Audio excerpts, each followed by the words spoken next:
इस वीडियो में हम लोग जानेंगे कि एमएस वर्ड के अंदर में ये रिव्यू मेनू के अंदर में ये रिसर्च और ट्रांसलेट का क्या काम होता है। तो आज के इस सेशन में, आज के इस वीडियो में हम लोग जानेंगे कि एमएस वर्ड में सपोज कीजिए कि हम इंग्लिश लैंग्वेज में, इंग्लिश भाषा में लिखे हैं, इसको हिंदी में कैसे ट्रांसफर करेंगे। या तो हम इसमें एक वर्ड का भी कर सकते हैं, एक सेंटेंस का भी कर सकते हैं, एक पैराग्राफ का भी कर सकते हैं, किसी भी चीज़ का translate English to Hindi, Hindi to English का ट्रांसलेट करके हम लोग जान सकते हैं। तो ये दो ऑप्शन है, इसमें रिसर्च भी दिया है और ट्रांसलेट भी दिया है, दोनों का वही काम है। ट्रांसलेट में लिखता है translate the selected text into different language. Research में भी वही बात लिखता है कि open the research task pane to search through reference materials such as a dictionary enough and translation service, जो भी है, दोनों मिला जुला के एक ही काम है।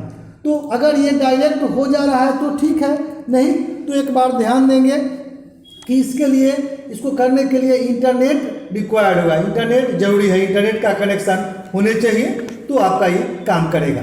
तो हम यहाँ पे एक वर्ड बनाए हैं, एक पेज बनाए हैं, इसमें कुछ हिंदी में, इंग्लिश में लिख के रखे हैं। इसी चीज़ को हम लोग ट्रांसलेट करके देखेंगे कि हम लोग कैसे काम करते हैं।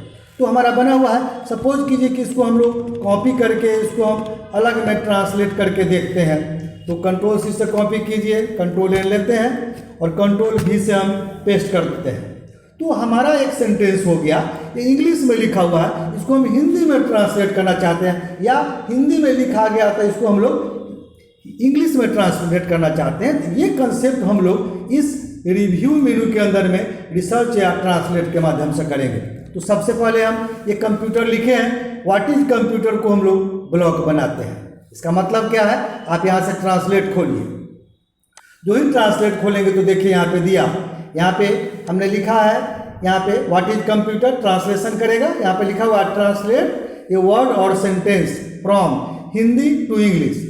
तो हमारा तो चूंकि इंग्लिश में है तो इस फ्रॉम में हम लोग यहाँ पे इंग्लिश करते हैं और इस इंग्लिश को हम लोग हिंदी में ट्रांसलेट करेंगे। इसमें लैंग्वेज खोजिए, जो लैंग्वेज आपका यूएस लैंग्वेज है लीजिए, और यहाँ पे हिंदी में देखिए यहाँ लिख दिया कंप्यूटर क्या है।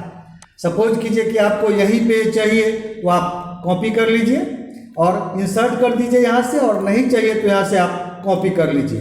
और सपोज कीजिए कि इसके बगल में ही हमको चाहिए तो कंट्रोल वी से हम लोग इसको पेस्ट कर ले, कंप्यूटर क्या है, तो हमारा यही पे ट्रांसलेशन करके दे दिया। दूसरा है, सपोज कीजिए कि फिर हम लोग इसको बंद करते हैं। अब इस सेंटेंस का हम बोले थे कि सेंटेंस का भी कर सकते हैं, तो इसका हम लोग पूरे को ब्लॉक बनाते हैं। फिर से रिसर्च खोलिए तो ये फिर से हमको इंग्लिश ऑलरेडी है ही, और यहाँ पे हम लोग को ट्रांसलेट करके देगा। तो इसका आप यहाँ से नेक्स्ट कीजिए, यहाँ पे कंप्यूटर इलेक्ट्रॉनिक दे, यहाँ पे दिया, तो फिर से हम लोग इसको यहीं पे कॉपी कर लेते हैं और इसको यहीं पे इंटर रखिए। सपोज कीजिए कि हम यहीं पे इसको पेस्ट कर लेते हैं। तो ये हमारा इंग्लिश को, ये देखिए सामने में हम यहाँ पे ले आए तो हमारा इंग्लिश ऊपर में है, ये हिंदी में ट्रांसलेट करके देता है। तो इस रूप से आप ट्रांसलेशन का, किसी पैराग्राफ का भी, किसी वर्ड का भी, किसी सेंटेंस का भी करके देख सकते हैं। फिर आप यहाँ से इसको रहने दें। फिर सपोज कीजिए कि हम 20 से किस लाइन का with the help of computer, इतना का हम चाहते हैं कि लाइन सेंटेंस का कि हम इसका ले। तो आप यहाँ से अगर नेक्स्ट लेता है तो ठीक है, तो नेक्स्ट लेता है तो देखिए यहाँ से करके देखिए,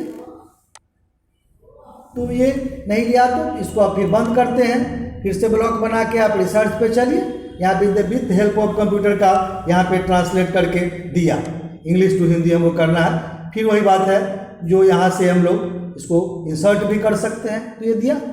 तो ये हमारा ट्रांसलेट करने का हुआ कि इंग्लिश टू हिंदी। सपोज कीजिए कि हम इस सेंटेंस को, ये हमारा हिंदी में लिखा गया है, हम समझने के लिए इसको हम अलग करते हैं, कंट्रोल सी करिए हिंदी को, और हम इसके नीचे में लाते हैं, पेस्ट करते हैं। अब इसी हिंदी को हम इंग्लिश में ट्रांसलेट करना चाहते हैं, तो आप इसको ब्लॉक बनाइए और फिर से रिसर्च या ट्रांसलेट कुछ भी खोलिए। अब यहाँ पे लिखा हुआ है फ्रॉम और टू, तो आप क्या करेंगे, यहाँ पे आप हिंदी लीजिए और नीचे में आपका इंग्लिश है, ये देखिए यहाँ पे आ गया। अगर फिर से इसको हम अगर इंसर्ट करना चाहेंगे तो इसी पे ओवरराइट कर देगा, लेकिन हमको नहीं चाहिए तो हम फिर से इसको कॉपी करते हैं और इसके नीचे सपोज कीजिए कि हम इस डाटा के नीचे हम लोग इसको चाहते हैं तो इसको आप पेस्ट कर दीजिए। तो इसी चीज़ का हमको ये ट्रांसलेट करके इंग्लिश में दिया। एक कंसेप्ट हम इसमें और बताते चले, ये हमारा ऑथेंटिक ट्रांसलेटर नहीं है, इस पर आप पूरा विश्वास करके नहीं चल सकते हैं ये बिल्कुल सही ही दिया होगा या सही ही है, ऐसा हम लोग नहीं मान सकते। ये ट्रांसलेटर ये आपके सिस्टम आपके वर्ड पे हिसाब से करता है, तो ऐसा नहीं है कि हम ये बना दिए तो बिल्कुल सही है।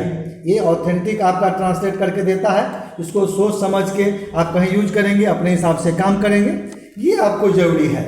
तो इस तरह से हम लोग ट्रांसलेट करके देख सकते हैं।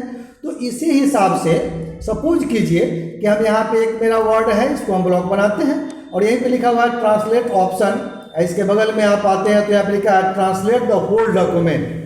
आप इसको जो ही इस पर हम लोग आते हैं यहाँ पे इसको क्लिक करेंगे तो ये पूछता है word about the same document translate over the internet option के लिए आप इसको यस करिए, तो यहाँ पे ये लेके आपको आएगा। इसलिए हम बोले कि आपको नेट का होना जरूरी है।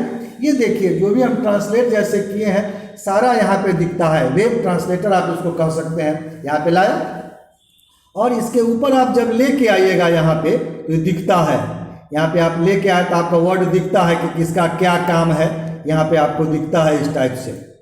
तो इस टाइप से जो भी आप जहाँ पे डाटा किए हैं, यहाँ पे हम हिंदी में किए हैं, ये देखिए यहाँ पे जो ही आप लाइएगा जिसके पास ले जाइएगा तो उस पेज का ये ओरिजिनल डाटा है और इसका हम हिंदी में ट्रांसलेट किए हुए हैं तो हमारा यहाँ पे दिखता है। यहाँ पे आप लाएंगे इस तरह से तो ये हमारा यहाँ पे आप देख सकते हैं कि हिंदी में लिखता है। तो इस तरह से आप किसी ट्रांसलेट किए हुए वर्ड के सामने ले जाएंगे तो इंग्लिश में है तो इंग्लिश में रहेगा, और इसको हम लोग हिंदी में ट्रांसलेट किए हैं उसका ऑप्शन हम लोग हिंदी में भी देख सकते हैं। तो ये ओरिजिनल रहा, उसके हिसाब से हम लोग ट्रांसलेट करते हैं। तो ये हमारा ट्रांसलेट का कंसेप्ट रहता है। तो आप इंग्लिश को हिंदी में, हिंदी को इंग्लिश में ट्रांसलेट करके देख सकते हैं। फिर आपको यहाँ से बंद कर देना है तो आप इसको बंद कर दीजिए। तो इस टाइप से हम लोग ट्रांसलेट या रिसर्च ऑप्शन को यूज करके देख सकते हैं। यहाँ बैक भी हो सकता है, बैक का ऑप्शन दिया हुआ है, प्रीवियस सर्च में आपको दिखाएगा। यहाँ से आप नेक्स्ट भी जा सकते हैं तो नेक्स्ट में जो भी होगा उसके हिसाब से काम करके बताएगा। तो जो ट्रांसलेट का काम होता है वो आप करके देख सकते हैं। तो आज के इस सेशन में हम आपको बताएं कि एमएस वर्ड के अंदर में हम लोग translate English to Hindi, Hindi to English translate आप कैसे करेंगे। फिर से एक और ऑप्शन आपको रिपीट कर दें कि ट्रांसलेट ऑप्शन यूज करने के लिए अगर डायरेक्ट करता है तो ठीक है, नहीं तो इंटरनेट की ज़रूरत पड़ेगी। आप इंटरनेट को ऑन रखिए, उसके बाद जो भी डॉक्यूमेंट चाहे उसको ब्लॉक बना के आप यहाँ से ट्रांसलेट कर सकते हैं। तो आज के इस सेशन में, आज के इस वीडियो में इतना ही रहा कि एमएस वर्ड के अंदर में आप ट्रांसलेट ऑप्शन, रिसर्च ऑप्शन का यूज आप कैसे करते हैं। आशा करते हैं कि हमारा वीडियो आपको पसंद आएगा। हमारा वीडियो आपको पसंद आता है तो हमारे वीडियो को आप लाइक कीजिए, हमारे चैनल को आप सब्सक्राइब कीजिए, ताकि जो भी वीडियो हम बनाएं समय समय से उसका नोटिफिकेशन आपको उसका मिलते रहेगा।